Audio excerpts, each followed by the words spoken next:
দেখো আজকের ক্লাস তো শেষ হইল। চলো এই ক্লাসের লাস্টের একটা ইন্টারেস্টিং একটা প্রশ্ন করা যাক।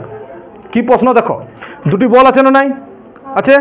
এবারে এই দুটি বলকে যদি আমি নর্মালি একই উচ্চতা থেকে, ভূমি থেকে বা যত টেবিলটা থেকে ধরো একই উচ্চতা আছে, একটিকে যদি নর্মাল অনুভাবে ছেড়ে দিই, এইভাবে উলম্ব বরাবর ছেড়ে দিই, আর একটিকে যদি সেম একই সময় যদি এইভাবে ধাক্কা দিই, মানে আগে দিকে এইভাবে, তো একটাকে যদি এইভাবে অনুভব বরাবর ধাক্কা দিই আর একটাকে যদি উলম্ব বরাবর ছাড়ি একসাথে, তো কোনটা আগে গিরবে?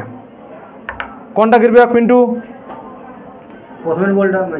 যেটা এই উলম্ব বরাবর ছাড়বো, এইটাই তো মনে হচ্ছে। চলো আগে প্রথমে থিওরি দেখা যাক, তারপরে আর প্র্যাকটিক্যালটা দেখবো। ঠিক? দেখো, তো যদি দুটি বল থাকে, তো ধরো এই দুটি বল, একটা এ একটা বি, একে এটা মনে করে এটা ভূমি। ঠিক?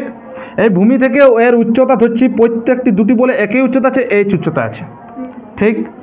এইখানে দুটি বলে প্রথমে ই স্থির ছিল, বলটি ছিল নাই, এ বলটি স্থির ছিল, যেটি নর্মাল এইভাবে ছাড়া হইলো, এইভাবে ছাড়া হলো উলম্ব বরাবর, ইয়াকে নিচ দিকে এইভাবে উলম্ব বরাবর নিচ দিকে ছাড়া হইলো, তো ইয়ার প্রাথমিক বেগ 0, ইয়ার উচ্চতা ইচ।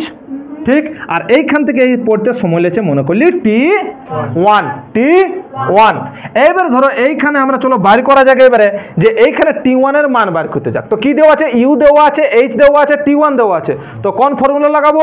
S সমান UT প্লাস হাফ জি টি স্কোয়ার, কারণ উলম্ব গতি বোঝে। তখন আমরা কি লাগাবো? 2T প্লাস হাফ জি টি স্কোয়ার।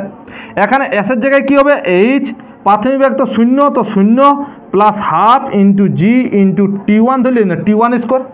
ক্লিয়ার? এবারে T1 এর মান কত হবে? T1 এর মান হবে √2h বাই, তাই এখানে আমরা T1 সমান কত পালি? T1 সমান পালি √2h বাই জি। ক্লিয়ার?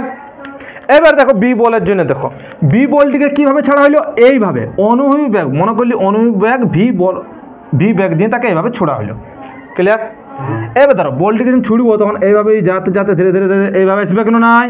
কারণ এই যাচ্ছে এই বরাবর, আর অভিকর্ষ বলটাকে টানছে নিচ দিকে এই বরাবর, তো তার মাঝ বরাবর এইভাবে তার গতিটা হবে কি নাই? হবে কি নাই? ঠিক এইভাবে। তো মনে করছি এইখান থেকে তার ভূমিতে পড়তে সময় লেগেছে T2, উচ্চতা সেম এইচ। তো এইবার একটা জিনিস লক্ষ্য করো, ইয়ার অনুভূমিক বরাবর বেগ আছে, তার উলম্ব বরাবর এই নিচ দিকে তার বেগ কত হবে? প্রাথমিক বেগ কত? উলম্ব বরাবর তার বেগ হবে 0। এটা তো তার অনুভূমিক বরাবর বেগ। ক্লিয়ার? ওই জন্য এই কেসটার ক্ষেত্রেও তার প্রাথমিক বেগ কত হবে? 0, উচ্চতা এইচ, শুধু T2। তো ফর্মুলা আমরা কি লাগাবো? সেম ফর্মুলা লাগাবো এইদিকেও। তো S সমান হবে UT প্লাস হাফ জি টি স্কোয়ার। S এর জায়গায় হবে এইচ, ইউ তো প্রাথমিক বেগ 0 উলম্ব বরাবর, তো এটা 0 প্লাস হাফ ইন্টু জি ইন্টু এখানে হবে T2 স্কোয়ার। তো T2 সমান হবে √2h বাই জি। এখানে T2 সমান কত পাচ্ছি? √2h by. দেখো তো এই দুটা ডাটা সেম কি আলাদা? সেম আছে না নাই? অর্থাৎ বস্তুটাকে নর্মালি এইভাবে উলম্ব বরাবর ছেড়ে দাও, আর অথবা এইভাবে অনুভূমিক বরাবর এইদিকে ছেড়ে দিই, তো দুটা সেম সময়ের নিচে পড়বে। ক্লিয়ার?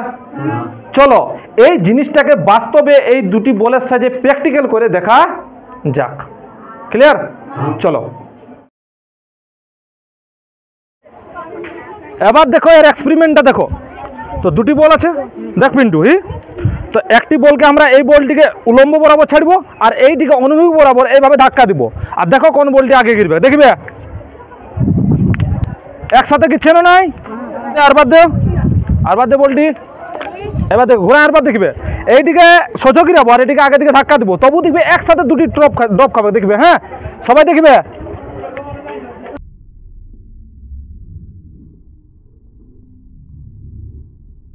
দেখ একসাথে গিরল না নাই? গিচ্ছে না নাই? ক্লিয়ার? যে দুটা বল কোন সাথে একের সাথে গিরবে কেন নাই?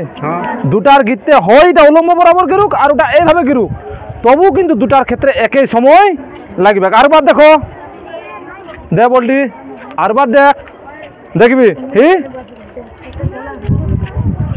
দেখ একসাথে ড্রপ খাচ্ছে না নাই?